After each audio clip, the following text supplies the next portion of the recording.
একজন মানুষ সর্বোচ্চ সম্মান করে তার মাকে, তার উস্তাদদের উপরে, এমনকি বাবার উপরেও মাকে সম্মান করে। এটা আল্লাহর দান, আল্লাহর নিয়ামত। আমরা সেই জাতিকে মায়ের জাতি হিসেবে ইনশাল্লাহ সম্মান করব। আর সেই দিন এই দেশের মহিলারা এই দেশের নাগরিক হয়ে তারা গর্বিত হবেন ইনশাল্লাহ। তারা বলবেন যে আমরা এই রাষ্ট্রের নাগরিক, আল্লাহ চাই।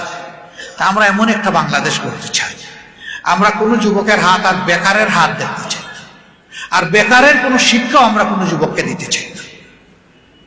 আমরা যুবকদেরকে কর্মসংস্থানমুখী শিক্ষা এবং নৈতিক শিক্ষা আমরা তাদের হাতে তুলে দেব ইনশাআল্লাহ। সেই বাংলাদেশ আমরা গড়তে চাই, কিন্তু এটাকে আমরা কয়জন একাই পারবো? আপামর জনগণের সহযোগিতা লাগবে।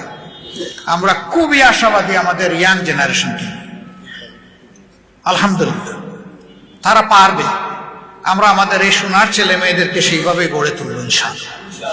এখন যারা ইয়াং আছে, এই বাংলাদেশটা আমরা আস্তে করে তাদের হাতে তুলে দিতে চাই, আর পিছন থেকে তাদেরকে আমরা পরামর্শ দিব, শক্তি যোগাবো এবং দোয়া করবো। আপনারা কি তাইলে মুরব্বী যারা মন খারাপ করছেন? এই সন্তানগুলো তো আমাদের সন্তানেরা দেশ চালাবে আমাদের চোখের সামনে সুন্দরভাবে, এটা তো আমাদের আনন্দের বিষয়। আলহামদুলিল্লাহ আমরা যুবকদেরকে যুব সমৃদ্ধ একটা সমাজ আমরা গঠন করতে চাই। আল্লাহ চাই। এক ছেলেকে একবার অ্যাওয়ার্ড দেওয়া হচ্ছে, অনেক বক্তৃতা তাকে ঘিরে, তার অনেক প্রশংসা। বাবার কথা কেউ মুখে নেয় না। সাধারণ কৃষক বাবা বসে বসে চিন্তা করে যে কে এই ছেলেটাকে ছোটবেলায় পেটে নিল, বুকে ধারণ করলো, দুধ খাওয়াইলো, বড় করলো, শিক্ষা দিল, আজকে তার সবাই প্রশংসা করে। না আমার স্ত্রীর নামে কিছু বলে, না আমার নামে কিছু বলে। তো যখন তাকে অ্যাওয়ার্ড হাতে তুলে দেওয়া হবে, উনি তড়িগড়ি করে সামনে এসে দাঁড়িয়ে বলছে, বেয়াদবি মাফ করবেন, আমি ছোট মানুষের একটা আরজ। সবাই তো অবাক, বলে যে আপনার আবার কি আরজ? বলছে এত সময় যে ছেলেটার এত প্রশংসা করলেন, দেখতে হবে তো ছেলেটা কার। এইভাবে আঙ্গুল দিয়ে বললেন যে দেখতে হবে তো ছেলেটা কার।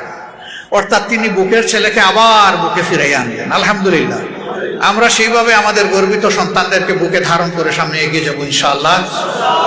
আগামীর সত্যের পথে, ন্যায়ের পথে, কল্যাণের পথে একটা মানবিক সমাজ গঠনের পক্ষে আপনাদের সকলের আবারও দোয়া, ভালোবাসা, সহযোগিতা চেয়ে আমার কথা এখানেই শেষ করছি।